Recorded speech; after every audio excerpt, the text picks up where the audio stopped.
Bienvenue, nous allons aborder une nouvelle thématique d'étude.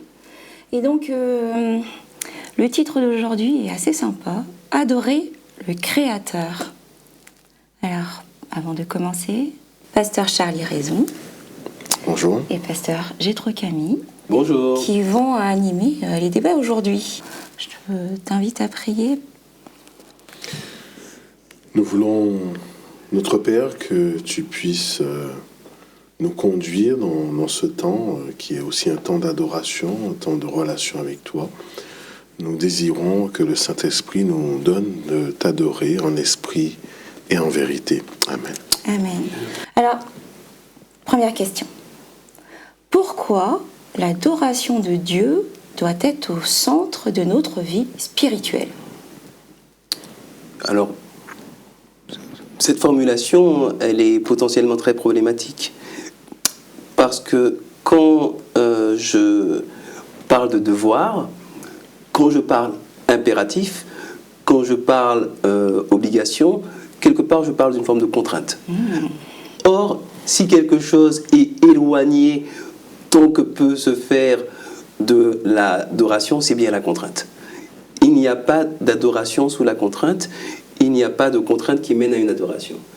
Donc, est-ce qu'il faut que l'adoration soit au centre de notre vie? Certainement. Mais si je pars de cet énoncé-là pour essayer d'avoir une adoration, parce que sinon il y a un problème, je risque de passer à côté de ce qu'il y a de plus beau dans l'adoration, à savoir Dieu, son amour, son accueil, ses bras ouverts pour chacun d'entre nous. Alors pourquoi disons que pour un esprit légaliste, l'adoration c'est une loi. Alors que justement, Dieu, il aimerait nous faire passer au-delà de toute loi. Et si on se réfère à l'évangile de Jean, au chapitre 4e, le verset 23, il est dit « Mais l'heure vient, et elle est déjà là, où les vrais adorateurs adoreront le Père en esprit et en vérité. En effet, ce sont là les adorateurs que recherche le Père. » Le meilleur des exégètes est confronté à une difficulté ici. On pourrait, on doit le reconnaître, on a quand même des exégètes de qualité, mais aller traduire en réalité et en perspective ce qu'est adorer en esprit et en vérité. Certains diront « Ah, mais j'ai respecté la règle » ou encore « Je me suis référé au bonjour d'adoration ». Mais selon l'esprit, ça nous échappe. Et c'est là la beauté de ce que Jésus va dire. Il va dire selon l'esprit, mais aussi selon la vérité. Ce qui implique que l'adoration, et encore une fois, Jésus ramène l'adoration à une manière d'être. Absolument. Absolument. D'ailleurs, dans tout l'Ancien Testament, Dieu n'arrêtera pas de faire, c'est facile de dire la même chose, mais de manière inversée. C'est-à-dire qu'il va reprendre tous ceux qui sont dans une adoration légaliste, formaliste, une adoration de la surface, il va les reprendre en disant, par exemple, je suis dans Ésaïe 29, verset 13, le Seigneur dit, quand ce peuple s'approche de moi, il m'honore de la bouche et des lèvres, mais son cœur est éloigné de moi et la crainte qu'il a de moi n'est qu'un précepte de tradition humaine. Et dans Ésaïe au chapitre 1er, et dans Amos au chapitre 5, enfin dans tous ces textes, Dieu ne va pas arrêter de pointer le système religieux, toute une partie majoritaire de la population, dont l'objet de la religion n'est clairement pas Dieu, mais est leur propre satisfaction égotique, leur propre exaltation, auto-exaltation. Prenons par exemple un exemple pour revenir au Nouveau Testament. Les pharisiens dont Jésus va dire dans Matthieu 23, verset 23, qu'ils vont jusqu'à donner, puis évidemment ils vont le claironner partout, la dîme de la menthe, de la nette et du cumin, les plus petites graines qui sont sur le marché, mais qui ne vont peut-être pas parler du nombre de personnes auxquelles ils ont pardonné, nombre de personnes à qui ils ont remis leurs dettes. Donc trop souvent, la religion n'est qu'un outil et l'adoration n'est qu'un prétexte qui nous permet de nous justifier nous-mêmes, de nous exalter nous-mêmes, mais cela, ça n'est pas l'adoration, parce que Dieu en est absent. Alors qu'est-ce qu'est l'adoration au final là, Nous allons répondre par la pratique, et je suis un peu taquin. C'est aussi ce que n'est pas l'adoration. D'accord, ce que n'est pas l'adoration. Par exemple, Jésus dit qu'avant de me réveiller le samedi matin, si je me souvienne que mon frère a quelque chose contre moi, que je peux me dispenser d'aller à l'église ce jour-là. Que c'est plus important de me réconcilier avec mon frère et d'aller à l'église après. Cela montre bien, et ce sont là de tels adorateurs auxquels que le Père recherche. Sous-entendu que ce n'est pas la peine d'avoir le sentiment d'avoir bien adoré, de bien chanter, de bien prier, si je ne suis pas réconcilié à la fois avec Dieu, mais aussi avec mes frères. D'accord. Donc cette disposition de cœur est à l'origine de la vraie, véritable adoration. Exactement. L'amour est au centre de l'adoration. L'amour de Dieu, l'amour du prochain. D'accord.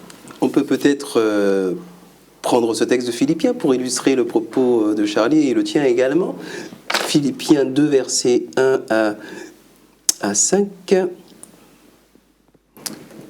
Si donc il y a quelque consolation en Christ, s'il y a quelque soulagement dans la charité, s'il y a quelque union d'esprit, il y a quelque compassion, quelque miséricorde, rendez ma joie parfaite, ayant un même sentiment, un même amour, une même âme, une même pensée.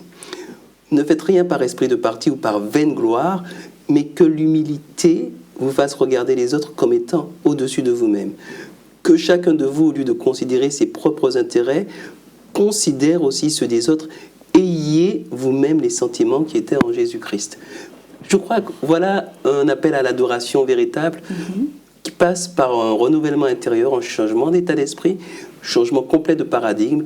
Je passe du paradigme dans lequel je ramène tout à moi, y compris ma vie religieuse, tout est centré sur moi-même, à un paradigme où je vais apprendre, jour après jour, à regarder l'intérêt d'autrui comme un intérêt supérieur. Un changement de dimension finalement. Changement de dimension. Et je crois que cette notion de changement de dimension est absolument cruciale. Parce que ce n'est pas un changement qui arrive un jour. C'est un changement qui doit arriver tous les jours. Et l'adoration véritable, c'est celle qui m'amène à ressembler jour après jour, toujours plus à Jésus-Christ. Alors moi, ce qui m'aurait simplifié la vie, puisque je suis bavard, ce qui m'aurait simplifié la vie, c'est qu'on me donne une liste de choses à faire pour être dans la véritable adoration. Tu fais ça, 1, 2, 3, 4, 5, tu ne fais pas 3, 4, 6, 7, 8, puis là, tu as la véritable adoration et c'est dans la poche. Malheureusement, c'est pas si simple. Donc c'est une démarche que nous devons initier avec l'aide de Dieu. Oui, voilà. Tout à fait. Et toujours nous référer à la dimension suprême qu'est Dieu pour réajuster notre manière d'être et répondre à son amour et à l'amour, toujours, cette notion de l'autre, de soi.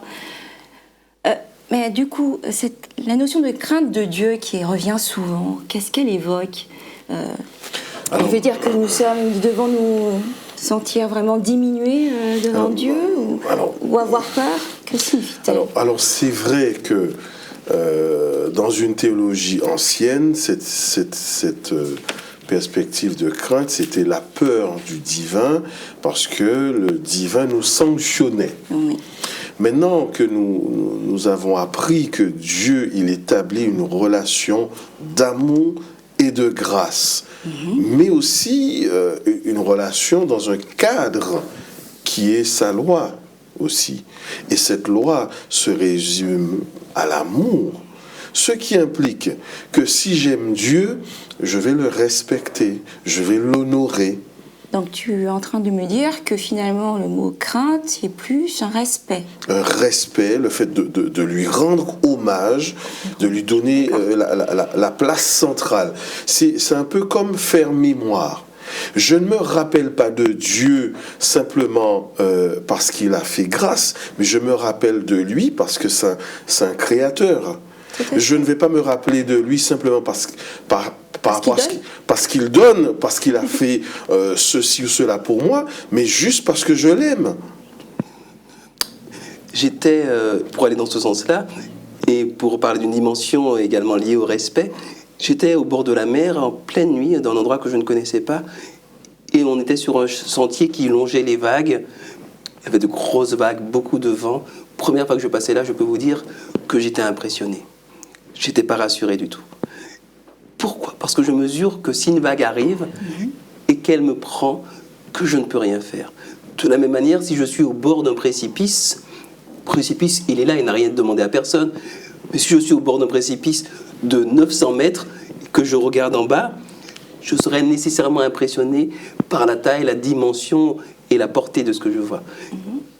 De la même manière, quand je m'approche de Dieu, quand dans mon petit imaginaire étriqué d'être humain, je me représente une entité capable de donner l'énergie au soleil, qui tout étant à des dizaines de millions de kilomètres, nous cuit bien, quand même l'été, même si on est protégé par l'atmosphère, je me dis, cette entité-là doit être d'une puissance absolument incommensurable. Et effectivement, il y a quelque chose de profondément vertigineux à s'approcher de Dieu. S'approcher de Dieu en étant complètement détendu, comme si on prenait, je sais pas, quelque chose dans la main et puis qu'on le tenait comme ça veut dire qu'on n'est pas proche de Dieu. Les prophètes, les plus grands prophètes de la Bible, Jérémie, à l'approche de Dieu, il se liquéfie. Ézéchiel, il tremble. Ézéchiel, pareil. Tous les êtres humains qui s'approchent de Dieu ressentent cette révérence immense, ce sentiment de vertige face à l'immensité, la perfection de Dieu. Et on peut l'énoncer crainte, si on veut. Mais il ne s'agit en tout cas certainement pas de la peur que ressentent les démons, dans Jacques 2, verset 19, à la pensée de Dieu. Parce que connaître Dieu et en avoir peur, les démons le font, et ça ne leur apporte rien de particulier. Donc c'est une notion d'émerveillement. Tout à fait, on est subjugué par ce qu'il fait. Subjugué par Dieu. Est-ce qu'on prend le temps, c'est les interrogations, de se rendre compte de ce qu'est Dieu ? Mais Dieu, dans nos églises, par exemple. Au peuple d'Israël, Dieu, lors de différents procès d'alliance, Dieu rappelle qu'il n'est pas seulement un Dieu de près. Ne suis-je pas un Dieu de loin ? Quelqu'un ira-t-il dans une grotte sans que je le voie ? Est-ce que je ne suis pas omnipotent ? Est-ce que je ne suis pas omniscient ? Pourquoi ? Parce que par la souplesse de notre esprit et notre perversion liée au péché, on est capable de transformer Dieu en un petit objet d'analyse, comme ça, et dire, bon ben, voilà, j'ai fini mon analyse, merci beaucoup, maintenant tu restes bien au chaud dans ma poche. Et malheureusement, au nom de Dieu, ben, on persécute, on tue, on massacre. Ça, c'est le Dieu de poche, c'est pas le Dieu de loin. Ou au contraire, au nom de Dieu, on absout, on pardonne, on ne se remet pas en question, on fait n'importe quoi. Dieu comprendra, il n'y a pas de problème, il est large, il est mort pour moi, il pardonne mes péchés, je peux faire n'importe quoi. Et donc ça, c'est pareil, c'est le Dieu qui est dans ma poche. Mais le Dieu qui est dans ma poche, ça n'est rien d'autre que une projection de ma petitesse d'esprit. Ça n'a pas de connexion avec le Dieu qui est transcendant par nature et qui est omnipotent. Voilà. Et c'est aussi pour cela que l'on peut dire que Jean le visionnaire, malgré les 3 ans et demi avec Jésus, lorsqu'il a cette nouvelle théophanie et qu'il voit le glorifier, ben, littéralement il se liquéfie. Et pourtant, il a mangé avec lui. Voilà, ça montre la complexité du thème que nous abordons, l'adoration. Je ne peux pas banaliser Dieu, mais il ne m'appelle pas à avoir peur non plus de lui, parce que c'est aussi un Dieu de relation, mais ce n'est pas parce que c'est un Dieu de relation que c'est que je peux m'avancer, m'approcher de lui n'importe comment. Il y a d'ailleurs ce que nous honorons le plus souvent des défunts, lorsque nous faisons acte de mémoire, cela se fait dans un certain état d'esprit. Donc qu'est-ce qui nous empêche d'avoir un état d'esprit de révérence lorsque nous nous approchons de Dieu? Lorsque nous nous approchons de Dieu. Parfois on ne mesure pas suffisamment bien. Parfois on ne mesure pas suffisamment bien de quoi on parle. Par exemple, on lit un miracle de la Bible, multiplication des pains, Jésus qui marche sur l'eau, et puis on est très impressionné.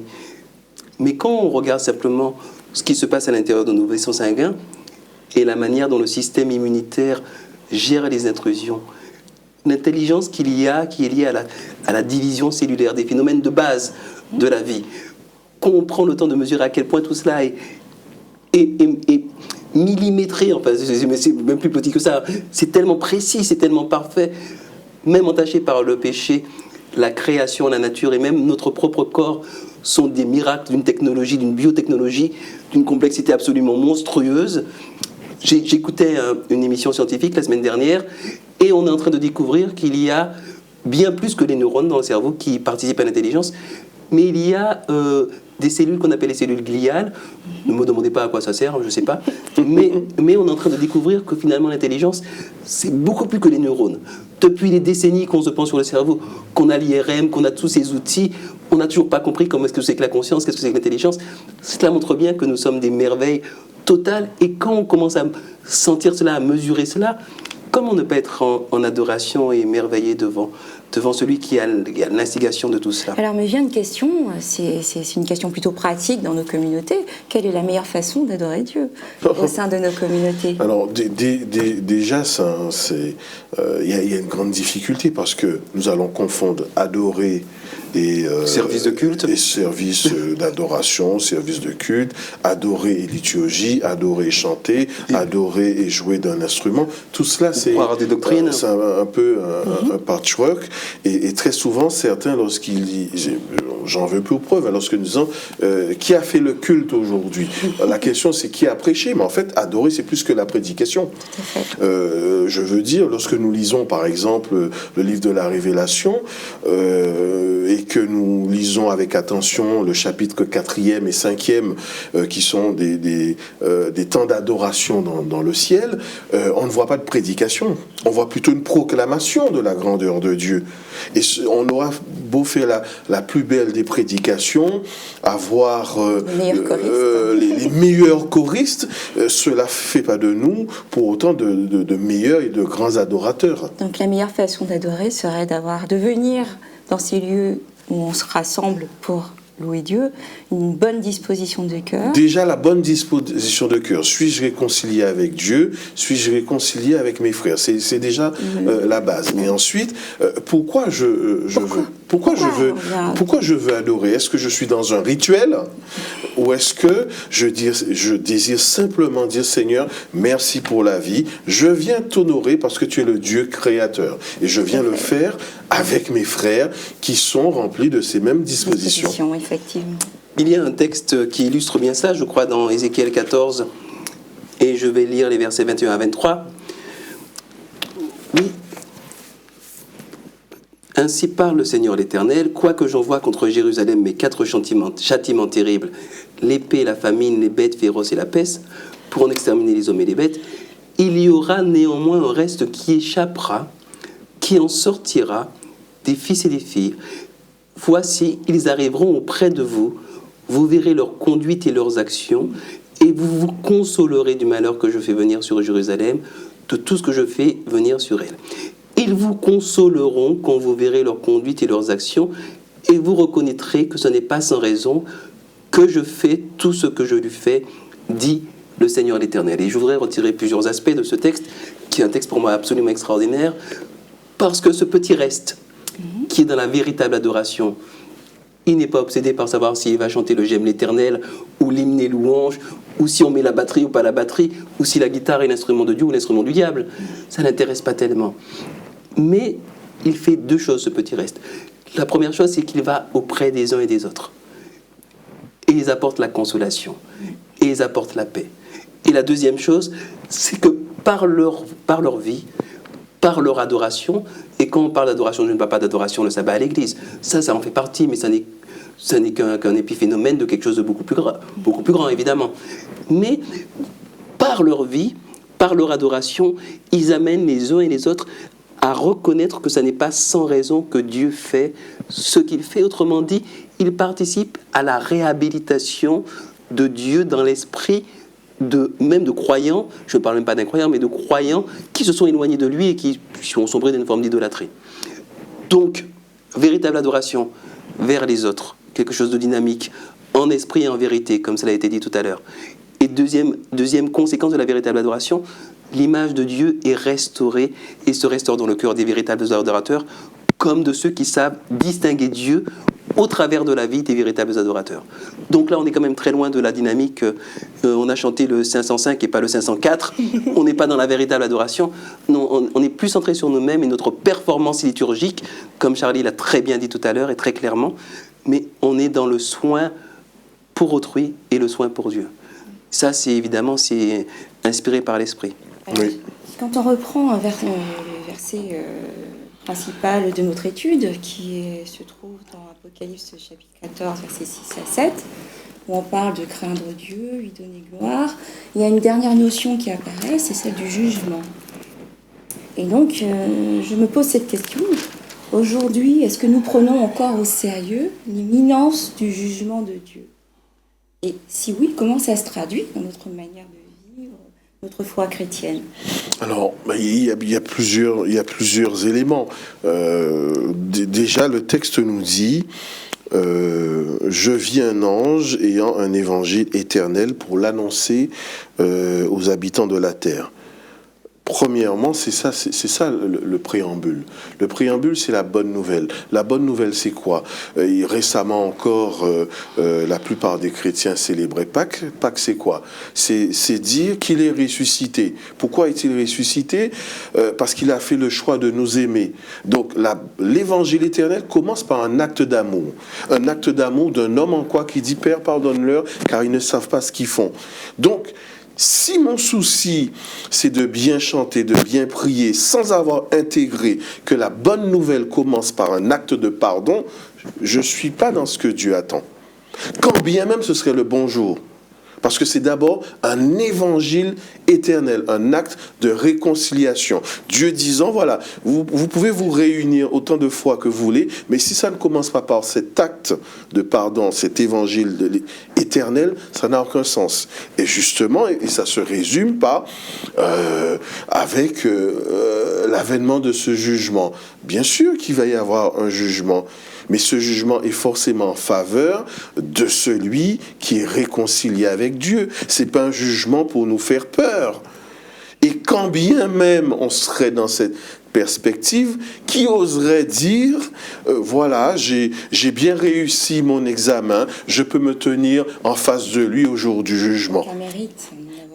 Aucun mérite. Donc ça montre bien que tout est grâce. Il me semble que ce que Dieu veut nous enseigner, c'est puisqu'il vient bientôt, et puisqu'il vient justement chercher ceux qui ont été fidèles, qui ont su préserver cette relation, raison de plus pour que le plus grand nombre puisse honorer celui qui vient. Le plus grand nombre, tu dis. Oui. Alors comment ce plus grand nombre?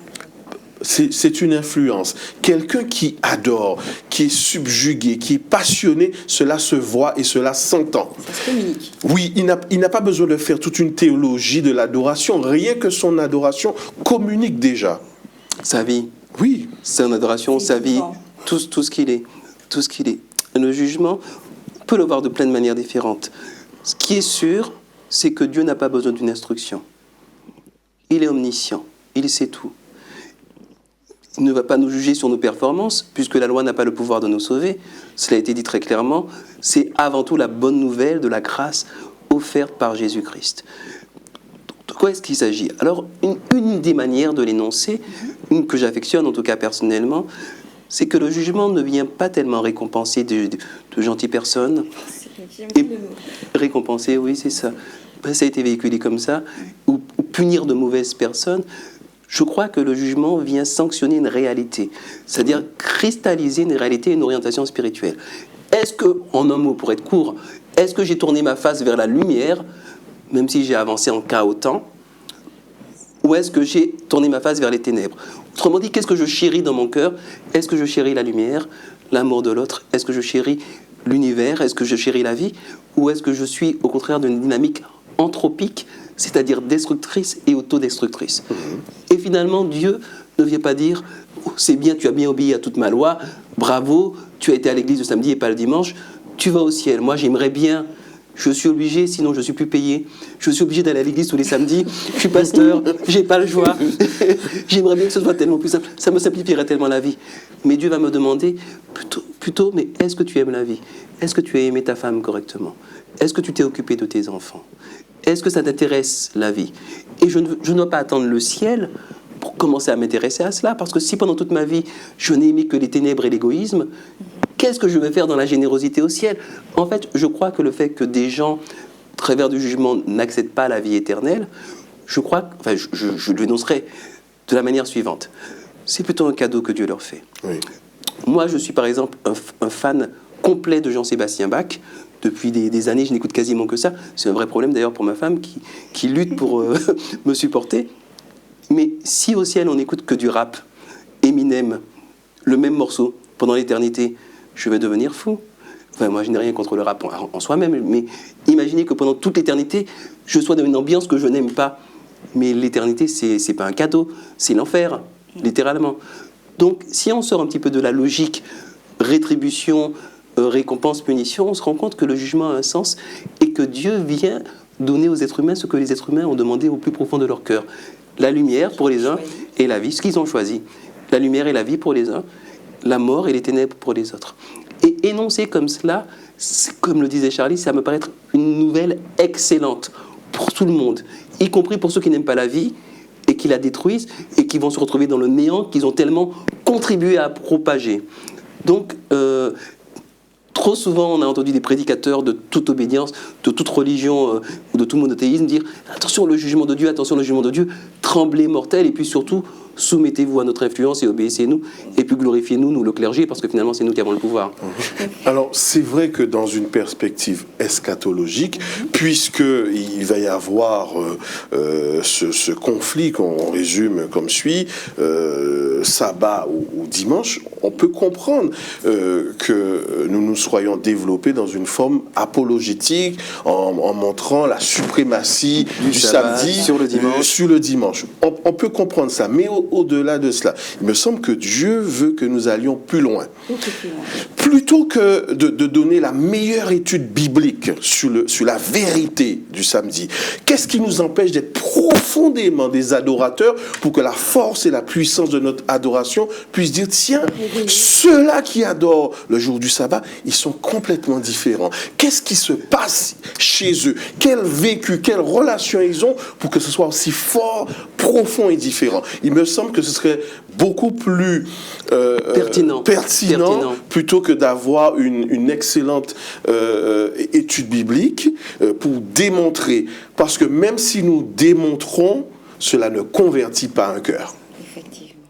Si je peux dire un tout petit mot très très brièvement à ce sujet-là, le seul moyen que le sabbat soit un sceau à la fin des temps, c'est que le sabbat soit plus qu'un jour d'adoration, que ce soit un jour d'adoration, mais que ce soit également ce profond changement d'état d'esprit qui fasse de nous des adorateurs du Créateur, des gens qui respectons très profondément la création, hyper écologique, qui ramassent les ordures dans la rue, enfin des gens que nous ne sommes pas nécessairement maintenant, et si on peut demander à Dieu de faire de nous de véritables observateurs du sabbat et de véritables adorateurs, on sera sur une meilleure voie qu'en étant dans la prétention gratuite.